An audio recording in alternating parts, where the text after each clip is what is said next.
Hello friends, கலாஸ் ரெசிப்பியில் இன்னைக்கு சுண்டக்காய் வத்த குழம்பு பண்ண போகிறோங்க. அதை எப்படி டேஸ்ட்டாக பண்ணுறதுன்னு இந்த வீடியோவில் பார்க்கலாம் வாங்க.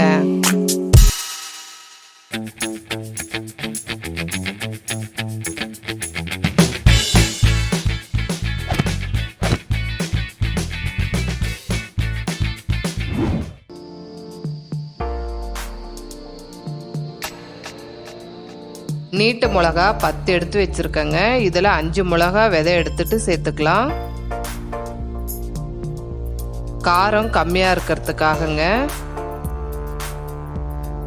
இந்த மாதிரி சேர்க்கும் போது டேஸ்ட் ரொம்ப நல்லா இருக்குங்க. பாருங்க, விதை எடுத்துட்டு வச்சுருக்கோம். இது இருக்கட்டும். கடாயில் 2 டீஸ்பூன் நடக்கடலை, 3/4 டீஸ்பூன் உளுந்து, 1/4 டீஸ்பூன் வெந்தயம், 3/4 டீஸ்பூன் கடலைப்பருப்பு, 1 டீஸ்பூன் ஜீரகம், 1/4 டீஸ்பூன் கடுகு, 2 டீஸ்பூன் கொத்தமல்லி விதை, 10 வரமிளகா, 5 விதை எடுத்திருக்கோம், 1/4 டீஸ்பூன் மிளகு. லோ ஃப்ளேமுக்கும் மீடியம் ஃப்ளேமுக்கும் நடுவில் வச்சு வறுத்துக்கோங்க. நடக்கலை சேர்க்கறதுனால குழம்பு கெட்டியாகவும் இருக்கும், டேஸ்ட்டும் அவ்வளோ சூப்பராக இருக்குங்க. ஆனால் அதிகமாக சேர்த்திங்கன்னா நல்லா இருக்காதுங்க. வறுத்துட்டோம். இதை மிக்சி ஜாரில் சேர்த்து நல்லா நைஸாக பவுட்ரு பண்ணிக்கோங்க. நடக்கல்ல சேர்த்ததுனால மிக்சி ஜாரில் ஒட்டிக்கும். கொஞ்சம் எடுத்து விட்டு நல்லா பவுட்ரு பண்ணிக்கோங்க. பவுட்ரு பண்ணிட்டோம். இது இருக்கட்டும். 20 பல்லு பூண்டு, ஒரு சின்ன துண்டு இஞ்சி, இது தனித்தனியாக இடித்து எடுத்து வச்சுக்கோங்க. சிலருக்கு இஞ்சி பூண்டு பிடிக்காது, அந்த மாதிரி இருந்தால் விட்டுருங்க. ஆனால் சேர்த்திங்கன்னா டேஸ்ட்டு ரொம்ப நல்லா இருக்குங்க. கடாயில் கொஞ்சம் அதிகமாக நல்லெண்ணெய் சேர்த்துக்கோங்க. சுண்டக்காய் வத்தல் இது கூட சேர்த்து நல்லா ஃப்ரை பண்ணி எடுத்துக்கோங்க. இதுக்கு நல்லெண்ணெய் சேர்த்தாதாங்க நல்லாயிருக்கும். கொஞ்சம் அதிகமாக சேர்த்துக்கோங்க. ஃப்ரை பண்ணிட்டோம். இது இருக்கட்டும். இந்த சைஸ் புளி எடுத்து ஊற வச்சிடலாம். இது ஊறட்டும்.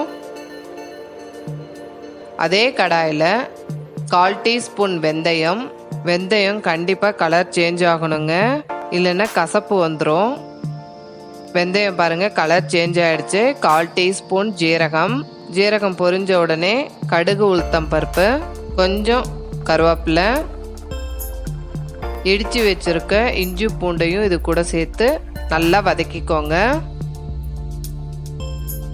இஞ்சி பூண்டு வதங்கின உடனே கட் பண்ணி வச்சிருக்க 1/4 கிலோ சின்ன வெங்காயத்தை இது கூட சேர்த்து அதையும் நல்லா வதக்கிக்கோங்க.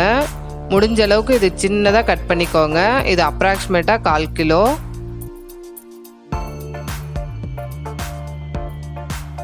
வெங்காயம் வதங்கின பிறகு கட் பண்ணி வச்சிருக்க 2 மீடியம் சைஸ் தக்காளியை இது கூட சேர்த்துக்கோங்க.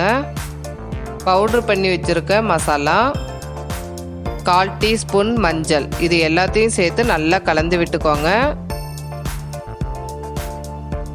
வெங்காயம் தக்காளி இருக்கிறதே தெரியக்கூடாதுங்க, அந்த அளவுக்கு நல்லா வதக்கிக்கோங்க. பாருங்க, நல்லா வதக்கிட்டோம். இப்போ ஊற வச்சிருக்க புளியை கரைச்சி ஃபில்ட்ரு பண்ணி இது கூட சேர்த்துக்கோங்க. கொஞ்சம் தண்ணி சேர்த்துக்கலாம். இதுக்கு தேவையான உப்பு. இது எல்லாத்தையும் நல்லா கலந்து விட்டுருங்க. இது நல்லா சுண்டி வரட்டும். எண்ணெய் பிரிஞ்சு மேலே வந்துருச்சு. இப்போ வறுத்து வச்சிருக்க சுண்டக்காய், 1/2 டீஸ்பூன் வெல்லம், கொஞ்சம் கருவேப்பிலை, கொஞ்சம் கொத்தமல்லி, இது எல்லாத்தையும் நல்லா கலந்து விட்டுட்டு சுண்டக்காய் வேகிறதுக்காக ஒரு கொதி வரட்டும். நீங்கள் சுண்டக்காய் லைட்டாக ஃப்ரை பண்ணிங்கன்னா தண்ணி சேர்க்கும் போதே சுண்டக்காவும் சேர்த்துருங்க, அப்போ தாங்க வேகும். அவ்வளோதாங்க, வத்த குழம்பு ரெடி. இதில் நடக்கல்லாம் சேர்த்ததுனால வத்த குழம்பு அவ்வளோ சூப்பராக இருக்கும். நீங்கள் இதை ட்ரை பண்ணி பார்த்துட்டு உங்களுடைய கமெண்ட்ஸை எனக்கு ஷேர் பண்ணுங்கள். இந்த வீடியோ உங்களுக்கு பிடிச்சிருந்ததுன்னா கலாஸ் ரெசிபிக்கு சப்ஸ்கிரைப் பண்ணுங்கள். பெல் ஐக்கானை கிளிக் பண்ண மறந்துடாதீங்க.